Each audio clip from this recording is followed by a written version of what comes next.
রাজ্য বিদ্যুৎ দপ্তরের বিরুদ্ধে বঞ্চনার অভিযোগ তুলে আন্দোলনে বিদ্যুৎ দপ্তরের চুক্তিভিত্তিক ও ঠিকা কর্মীরা সোমবার সমকাজে সমবেতন, কাজের নিশ্চয়তা সহ একাধিক দাবিতে রাজ্যের বিরুদ্ধে ক্ষোভ উগরে দেন কয়েক হাজার অস্থায়ী কর্মী।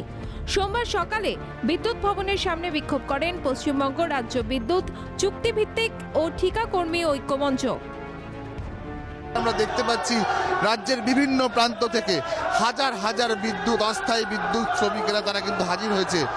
যদি দাবি পূরণ না হয় আগামী দিনে রাজ্য জুড়ে বিদ্যুৎ স্তব্ধ করার হুমকি দিয়েছেন, নতুবা 15 দিনের মধ্যে দাবি পূরণ না হলে আত্মহত্যার পথ বেছে নেবেন ইউনিয়নের শ্রমিকরা। আন্দোলনকারীদের দাবি ন্যূনতম 21,600 টাকা বেতন করতে হবে, 60 বছর পর্যন্ত কাজের নিশ্চয়তা দিতে হবে, পিএফ ও ইএসআই এর অন্তর্ভুক্ত করতে হবে, অস্থায়ী ঠিকা কর্মীদের দৈনিক মজুরি পরিবর্তন করে মাসিক বেতন কাঠামোর অন্তর্ভুক্ত করতে হবে, ঠিকা শ্রমিক নয় বিদ্যুৎ শ্রমিকের মর্যাদা দিতে হবে, স্ববেতন ছুটি দিতে হবে। দীর্ঘ 20 বৎসর যাবৎ বিভিন্নভাবে বঞ্চিত হচ্ছে এবং এই বঞ্চনার শিকার দপ্তরের বৈষম্যতার জন্য হচ্ছে।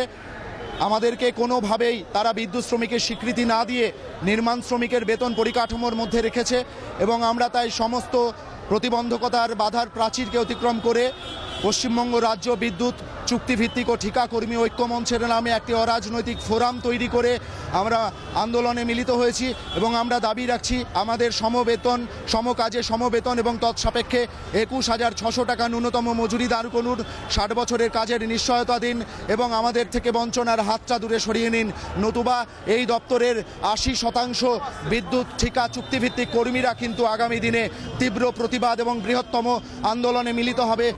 রাজ্যকে কার্যত সময় বেঁধে দিলেন ঠিকা শ্রমিকরা, নতুবা বড়সড় আন্দোলনের হুঁশিয়ারি দিয়েছেন আন্দোলনকারীরা। বিভিন্ন আধিকারিকদেরকে জানিয়েছি, প্রায় 6 মাস ধরে জানিয়েছি, সময় এবারে শেষ, এরপর এই বছরটাই শেষ। আমরা 14-15 দিনের বেশি সময় দেব না। আগামী দিনে আমাদেরকে হয়তো বিদ্যুৎ পরিষেবা স্তব্ধ করতে হবে, সেই সিদ্ধান্ত নিতে হবে। আমরা এই বছরের 31 ডিসেম্বর অবধি এই অঙ্গীকার করেই আমরা এসেছি। আমাদের কোনো রাজনৈতিক ভিত্তি নেই, কোনো নেতা, কোনো দল নেই। আমাদের অধিকার আমরা ছিনিয়ে আনবো, আর এই মাসটাই তাদের কাছে সময়। 2রা জানুয়ারি থেকে আমাদেরকে কঠোর সিদ্ধান্ত নিতে হবে, এই হুঁশিয়ারি আমরা দিলাম আজ। বিদ্যুৎ দপ্তরের বাইরে যারা আন্দোলন করছেন তারা আলোচনায় বসতে চাইলে রাজি আছি, আলোচনার মাধ্যমে সমস্যার সমাধান হয়, বললেন বিদ্যুৎ মন্ত্রী শোভনদেব চট্টোপাধ্যায়। আমার দপ্তরের যে কোনো দলের শ্রমিক সংগঠন বা অফিসারদের সংগঠন আমার সঙ্গে দেখা করে। আমি তাদেরকে বলেছিলাম যে তোমরা আন্দোলনে যাওয়ার আগে কারোর কাছে বলবে ব্যাপারটা, যে সেটা সলভ হয় কি না। আমি মন্ত্রী, তোমরা আমার কাছে এসো, আমি তোমাদের কথা শুনি, চেষ্টা করবো যতটা সম্ভব সমস্যার সমাধান করবার। কিন্তু ওরা সে কথা শুনলো না, ওরা আন্দোলনে নেমে গেল। পরবর্তীকালে যদি কখনো আসে কথা বলবো, আলোচনা করব। আমি তো নিশ্চয়ই চাইবো যে গরিব মানুষ যারা কাজ করছে তাদের মাইনে বাড়ুক, এটা না, এ ব্যাপারে আমার তো কোনো দ্বিমত নেই। এক্ষেত্রেও একটা আলোচনা করার জায়গা তো ছিল। কারোর সঙ্গে আলোচনা না করে আন্দোলনে চলে যাওয়াটা সঠিক নয়।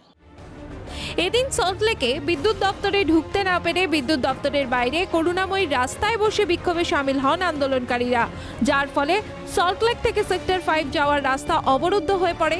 দাবি দেওয়া সম্বলিত একটি স্মারকলিপি জমা দেন আন্দোলনকারীরা। ক্যামেরায় মিরাজ আলীর সঙ্গে সুব্রত বন্দ্যোপাধ্যায় ও বিধান নস্কর, বিদ্যুৎ ভবন, সল্টলেক।